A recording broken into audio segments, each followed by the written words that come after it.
Kapatid, sa buhay natin, meron dalawang pana na tatama sa atin. In life, we would have two arrows that would hit us. Ang unang pana ay ang sakit.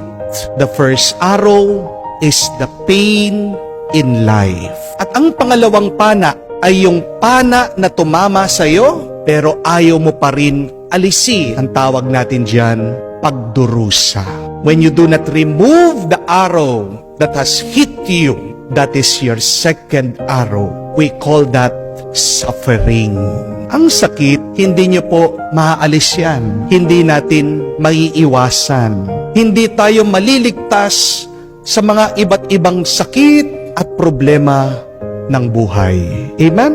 Palagi na meron at merong darating at tatama na hindi maganda at masama sa atin. Magkakaroon tayo ng sakit kahit na paano mo pa ingatan, alagaan ang iyong pangangatawan. Magkakaroon ng kamatayan sa iyong pamilya. Malulugi at malulugi ang iyong negosyo kahit na tutok ka sa iyong trabaho. Magkakaroon at magkakaroon ng aksidente kahit na sobrang ingat mo na.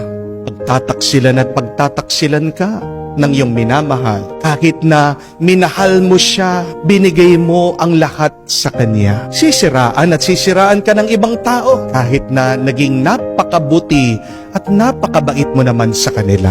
At marami pang mga masasama na mangyayari sa ating buhay dahil alam natin ang katotohanan. Noong nagkasala ang ating mga ninuno, si Adan at si Eva, biglang pumasok na ang masama sa mundo at sa buhay ng tao. Pero kapag hindi mo naialis ang pana o ang sakit na dumapo sa iyo, ang tawag po dyan, pagdurusa. Kapag nagmumukmuk ka, kapag nagrereklamo ka, kapag naiinggit ka, kapag nagagalit ka sa iba at sa Diyos, pagtakot ka at nag-aalala, kapag nalulungkot ka at depressed ka na, ang tawag po dyan ay pagdurusa. Mga kapatid, hindi mo mapipili ang pana o sakit na dadapo sa iyo. Pero ang mabuting balita, ito po, mapipili natin na alisin itong sakit na dumating sa ating buhay. Ibig sabihin, hindi man natin maiiwasan ang mga iba't ibang problema sa buhay. Ang maiiwasan natin ay yung mas lumala ang ating mararamdaman. You can never choose your pain, but you can choose not to suffer. Amen? Pain is the first arrow that is beyond our control. But suffering, the second arrow, is within our control. Sabi nga po, pain is necessary, but suffering is always a choice. Pain is necessary, but suffering is optional. You do not need to add more pain than necessary. You do not need to suffer when you are already in pain. Dalawa po ang pwede nating pagpilian sa buhay, mga kapatid. Una, ang tiisin ang sakit at maghintay dahil yan din ay aalis, mawawala. But the second choice, ang pangalawang pwede natin piliin ay ang manatili sa sakit, ang magdusa. Pag ganyan ang ating pinili, magtatagal ang hirap na ating mararamdaman. My dear friends, you can always welcome the pain or suffer in pain. Magkaiba po yun. Magkaiba yung tinatanggap mo ang sakit at yung nagdurusa ka sa sakit. Tingnan niyo po, sa ating ebanghelyo nabasa natin ang mabuting balita. Ang ating Panginoon, pagkabuti-buti niya, pagkabait-bait niya, pagkabanal-banal niya, merong mga tao na gusto siyang dakpin at patayin at pahirapan at ipahiya. Pero kahit na alam ng Panginoon nito na merong mga taong masasama sa kanya, hindi niya hinayaan yon na mapigilan siya na gawin niya yung gusto niya, yung minamahal niya. Sabi po, alam naman ng ating Panginoon na mayroong mga taong may masamang intensyon sa Kanya. Pero gusto pa rin niyang pumunta sa templo. Ang templo na bahay ng kanyang ama. Kahit na patago, hindi hayagan siya'y pumunta sa templo, nagdasal siya. Tingnan niyo po yun. Ginawa pa rin niya yung gusto niya, yung mahal niya. At ano po ang tinuturo nito sa atin? Naway kamukha ng ating Panginoon, piliin natin na umalis sa ating mga pagdurusa. Hindi naging biktima ang ating Panginoon ng takot, ng pag-aalala. Kaya nga mga kapatid, kaya din po nating lumaya sa ating pagdurusa. Huwag din po kayong magiging biktima ng iyong mga masasamang naiisip at nararamdaman. Oo, alam ko, napakahirap na lumaya sa ating mga negative thinking. Napakahirap na iwasan ang magdusa tayo sa ating mga nararamdaman. Kaya naman po, tayo'y nagdarasal, nagpapatulong sa Espiritu ni Jesus, sa banal na Espiritu, para palakasin tayo. My dear friends, ask the Holy Spirit to help you, not to add more suffering to your pain. Tandaan niyo po, hindi ka naman kailangan magdusa ng mas marami pa. Kung nasaktan ka, tama na. Sumunod ka kay Jesus.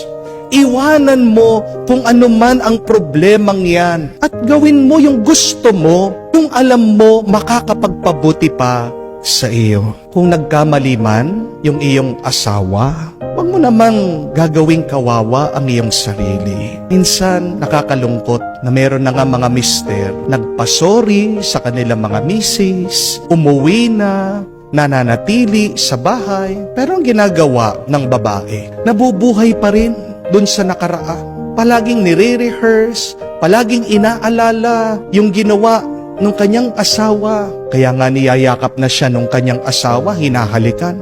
Ayaw yakapin, ayaw ibalik yung halik, nananatiling napakalamig ng kanyang trato sa kanyang asawa. Tanong ko po, kailangan ba na gawin yon itong kanyang asawang babae? Di ba hindi? Some wives are suffering, and it is their own fault. It is their own choice. Hindi ka naman kailangan magdusa, pero bakit pinipili mo? Sabihin mo na yung mga iba, alam ko po, minsan hindi makatulog. Meron silang anxiety. Buong gabi, gising, tumatakbo yung kanilang isip. Pero anong ginagawa nyo sa inyong sarili? Hindi ba lalo nyo pang pinapahirapan ang iyong buhay? Kaya nga nanghihina ka? Kasi hindi ka nakakapagpahinga ng mabuti? Doon ba sa iyong pag-iisip may magagawa ka? Wala, hindi po ba? You are adding more suffering to your pain. Father, hindi ako makatulog. Hindi, humiga ka, magdasal ka, huminga ka, pikit mo ang iyong mata. Hindi mo naman kailangan mag-isip na mag-isip. Pwede mo naman libangan ang iyong sarili.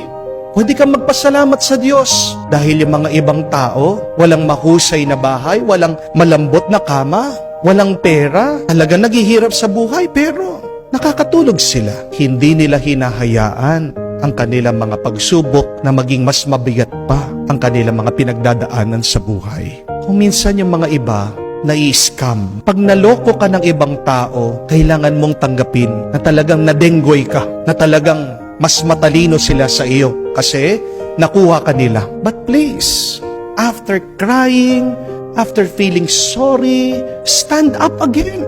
Huwag niyong hahayaan na kayo'y magmukmok, sara niyo ang inyong sarili sa inyong kwarto. Yung mga iba, gustong magpakamatay. Kapatid, ang pera, nawawala. Kahit na pinaghirapan mo yan, kung nawala, pwede pa rin naman maibalik. Pero hindi babalik ang pera ng mas mabilis kung hinahayaan mong iyong sarili na dumaan sa pagdurusa. My dear friends, accept the pain, but do not add more necessary suffering. Kung man nahihirapan ka, gayahin natin ang Diyos, si Jesus, para mawala itong sakit na ito. Gawin mo yung gusto mo na makakapagpasaya sa iyo, na minamahal mo. Magiging mas masaya ka. Magiging mas magaan ang iyong pakiramdam. Magkakaroon ka ng kapayapaan. Kapag tinanggap natin ang sakit at inalay natin ito sa Diyos, magiging mas madali ang buhay.